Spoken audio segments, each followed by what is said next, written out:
We're here at the Delta Research Extension Center in downtown Stoneville, Mississippi. It's a beautiful day. It's not raining anyway, right, guys? Not yet.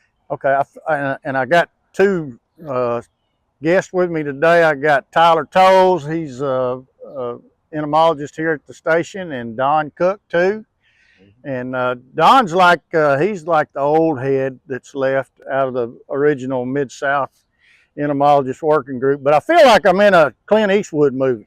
I mean, it's the good, the bad, and the ugly. Well, I'm the bad. I'm the ugly. Yep, I was going to say that, Don. That's okay. So I guess that makes you, Tyler, the good. So I'll assume the role. All right. So what we've been talking about the last several podcasts have been talking about, management of insects, particularly in a year like this year where we're having all these issues with all the rain and the crop condition and that kind of stuff. But talk a little bit about what y'all saw with thrips this season. Now that we're transitioning into plant bugs, we'll get into them, and that's the main crux. But I want to talk a little bit about the thrips situation that y'all experienced here on the station and around with the growers, and we'll take it from there. Okay. Tyler, do you want to go? Yeah, this year we had a lot higher pressure this year than we did in last year. We put out a number of tests. We put out tests looking at our in-furrow options, seed treatments, in-furrow sprays. And we also put out tests for foliar rescue insecticides. And I'll talk about the in-furrow trial first. Typically what we see, gaucho is that's our gold standard that goes on every seed we put in the ground. At least every seed we recommend going in the ground, gaucho goes on that seed. It does a pretty good job, gets us to about 2 true leaf, really depending on how fast the cotton's growing, how bad the weather is, or how cool the night temps are. But that gets us off and running.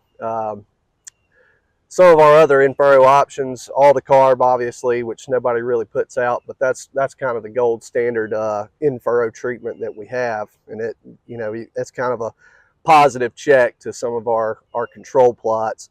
Admire Pro, sprayed in-furrow looks pretty good, and there's a number of other options. But my takeaway from this year was the cotton wasn't growing as quickly as I'd wanted it to, so it really made for good thrips trials. But what I'd take away is absolutely have gaucho on that seed, and just be prepared when that second leaf pops out. Be checking, be looking for immatures, and be prepared to make some kind of insecticidal application if it's warranted. With that being said, we'll talk about the foliar trials that we had. We looked at Bidrin and acephate ROPs. We've talked about year after year seeing issues with performance, and this year was no different. Acephate at the quarter of a pound, not really providing much from us. When you look at the untreated control plots, they look pretty similar. When you bump that up to a half a pound, you get a little bit from it, but it doesn't look, it's not really our best option, but it is the cheapest option. Bidrin's kind of right there with all the other OPs. We just been having problems with the OPs. That leads us to Intrepid Edge. We've been, recommending Intrepid Edge for a number of years now, solely for the fact that we can't stand behind acephate seeing what we see out here on the station in our plots, and really across much of the northern part of Mississippi. But Intrepid Edge always tends to look the best in terms of damage. It does a real good job at controlling immatures. Other than that, I mean, that's really the majority of what we have currently labeled right now. So it's really our most consistent product. Yeah, it is our most consistent, that's for sure. You got anything to add on what I said? No, I mean, we get calls about acephate, and it may be working in some places, but it's so variable that we can't risk telling somebody to use it or officially, because it might fail. And therefore, that's why we no longer recommend it anymore. And that's what we tell a bunch of growers. Hey, if it worked for you last year, use it again. I mean, it's the cheap option. Just be prepared to come back and make sure that it's performing the way that you suspect it did last year. Good. now we're transitioning into the plant bug phase of pest control in the cotton crop. And Donnie, you remember back in the day, when we started this Mid-South working group, our first focus was plant bugs. Yes. Because we had no agreement between the states, between Louisiana and Mississippi and Arkansas and the Boot Hill or the of Missouri and Tennessee. We all had different thresholds, Right. and we all had different ways of sampling for plant bugs, and we all decided as a group that we needed to get together and develop some recommendations for our growers and our consultants, and that's where a lot of this work that we're still doing is transitioned to. So you got any comments about plant bug thresholds and recommendations and the way we approach plant bug control? Well, I mean, like you said, we've done a lot of work on plant bugs. We're very confident in non-thrive on cotton. We're still working on, potentially changing thresholds and thrive on cotton. Right. Because it has, pretty good activity. You can definitely relax thresholds in there. I know Arkansas has made a move to 1.5 or 2x of what non-thrive on is. We have not, officially done that because our control guide was already printed. But you definitely can relax that on immatures. We still have questions on adults because Thrive On doesn't have much activity on adults. Our typical, plant bug, management is, during squaring is either imidacloprid plus diamond to get us to bloom, and then everything's on deck. Transform, which is probably one of our most consistent products that's available, and then acephate either alone or with bifenthrin, try to finish the season out. So Tyler, you've done some work in the last few years looking at efficacy and the control that we get with all the products over the years, looking back Right. at a lot of data, and can you talk a little bit about the consistency of efficacy amongst the different products? Absolutely. Jeff and Don did a bunch of work back in 2010. This would have been right before Transform was commercialized, and what they did was they established some baseline susceptibility, and that just kind of lets you know, look, this is a brand new product. How much does it take to kill this, 99% of your population? And they established these levels. So I went back and found that old data.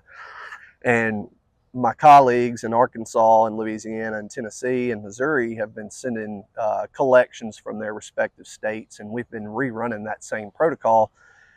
And pretty much what we've seen is, levels are elevated in terms of, I wouldn't necessarily say resistance, I'd say more tolerance, because this product's been out for 12 years now, 13 years, and that's to be expected. But one thing that we have not been able to do is document a point at which we would consider it resistance. So we've done a really good job, I think, of stewarding this chemical. We've been doing a real good job at alternating chemistries, and I think a lot of that's cost prohibitive, but that's a good thing. So we've done a pretty good job keeping this product working for us. That's the lab work we've been doing, and also in our field trials we see the same thing. I mean, Transform is pretty much time after time the best one that we test that's commercially available. So there's no question this is the product for plant bug control in the Mid-South. I mean, just because we've seen some changes in the response in the lab assays doesn't mean that there's failures happening. It's just things happen, over time, responses change. Some of it may be variability, some of it may be selection, but we're not to the point that we're having issues in the field. That's right. Right. Okay, good. And that's something important, to make sure everybody understands. Well, talking to some of the consultants that we visited with, the percent of acreage that's in Thrive On is extremely variable. Do you have a feel for what percentage of cotton in this part of the country is thrive on, and how much is conventional? We've got estimates from the cotton specialists that they say 20%, and I think that's, I mean, from what I hear from the consultants that I talk to, they've got some, but the farm ain't planted in it yet. Right. Yeah, And why is that? Why is the adoption of this technology not higher than it is? well, I think there's any number of reasons you could put this on. One is usually when we see a new trait like that, the varieties sometimes don't yield quite as well as the new established ones. It takes a little while to kind of get that up. That could be part of it. The additional cost of the trait, some of the herbicide issues, with dicamba not having a label anymore, that could be influencing, adoption, where, they may be going in list cotton for weed control. So um, there's any number of things that could be influencing that. Is not necessarily the performance of the Thrive On product itself. Yeah, I don't really Right. think it's the trait as much Right. as It's not the trait. it's the Yeah. there's a learning curve there, and I think a lot of folks just know how they grow traditional cotton, and they can say, well, I can just grow it. I've always made a profit. We'll just continue to do it the way we did it, and I don't have to have this extra input cost. So, but it's a great product. We have not recommended sprays for thrips, and like Don said, we see. I mean, it is really good against especially small nymphs. Now, with that said, it has little activity, if any, on tarnished plant bug adults. And you made the comment, we have to continue to, scout that cotton and treat that cotton, that Thrive On, just like we have, traditionally, because otherwise that square retention will tank. But when we get into bloom, we start feeling pretty confident when we start seeing a lot of small nymphs. Those small nymphs are of little consequence, at least in our trials. The couple of times I've heard issues where it was prior to bloom during squaring, and just you have this massive movement of adults in, and that's what impacted the square retention. The nymph populations just don't impact them near about what the adults do, because of the nymphs are much more sensitive to the protein. Yeah. Okay. So a lot of this cotton right now, we're transitioning. We're what about maybe the second, third week of bloom, fixing to go into or squaring, and we're going into bloom here pretty quick. You have any recommendations on how you manage those plant bugs at this particular time, and how you will transition into products? How you go? Well, typically during squaring, at least in most of Mississippi and in the Delta, we've relied a lot on imidacloprid. It will have some feeding deterrents, and you'll see improvements or maintaining square retention. A lot of folks like that, squaring because of cost, trying to save money when we get into bloom. Uh, Big, usually Angus always said the third week of squaring, but it just happened to coincide when you had big movements of adults in. That's where diamond comes into play. And then we get into bloom. I mean, everything's on the table then. Transform, diamond, diamond acephate, bifenthrin diamond. Uh, Basically, most folks are trying to, conserve some money until we get into bloom. Right. Yeah, and I'll just mention one thing that I've just kind of been on my mind this year is, with as wet as it's been and as many corn acres as we have, it's not hard for me to go to any blooming field right now of any kind of weed and sweep and find, I'm talking hundreds of plant bugs in a very short amount of time. So, it's just should be on the forefront of everybody's mind as we go into this late squaring period, to keep eyes on those plant bug adults, because if it dries up and these host in these ditches and this corn starts to senesce, they're going to move rather quickly, and they're going to move to cotton. So it's just something So to if keep in mind. we're going to be sampling even after bloom with this transition of plant bugs from corn or even soybeans or whatever, it may be a good idea to keep that sweep net in the truck. Absolutely. It's not fun sweeping cotton during bloom is not fun at all, but it may be something we have to do. With the year that we have, these these other hosts are staying green probably a little longer due to all the rain, and if it turns off dry, like Tyler said, may have a mass movement during bloom, which we usually have earlier. Yeah, yeah. And a big part of this podcast is about the bottom line. We're talking about trying to get through this crop as economically as possible, so that we growers don't grow cotton so we can kill the bugs in it, right? No. So we're trying to find ways that we can reduce our cost as much as possible. And I think a lot of that is looking at that threshold that's been developed and making sure that we're treating on threshold and not just when we got a plant bug in the field, right? That's exactly right. Yeah, following that threshold, that's what that threshold is established for. The making sprays just because we're running across the field and if there's no plant bugs in the field or there's sub-threshold levels, that ain't helping you, as much as you might think. It's hurting the bottom line, if anything.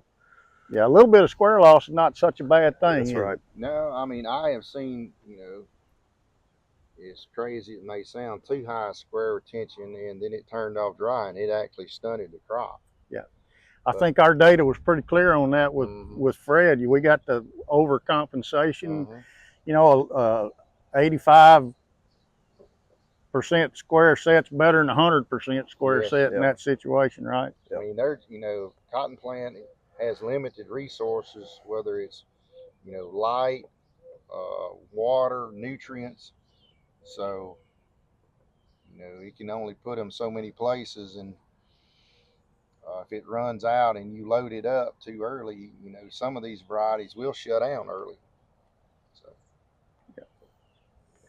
I would say, if someone asked me what my goal would be, is follow thresholds and try to get this crop out as early as possible. Promote earliness.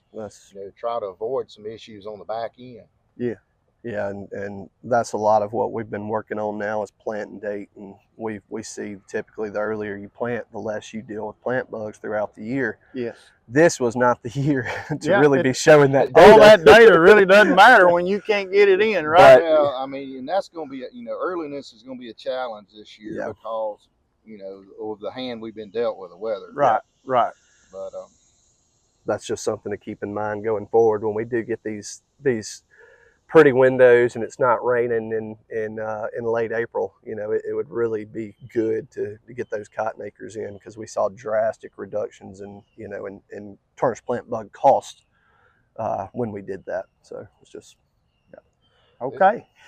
Well, I think that's going to tie it up for us. Appreciate you guys very much for coming today and spending a little time with us. Thank you very much. Thank you, Gus.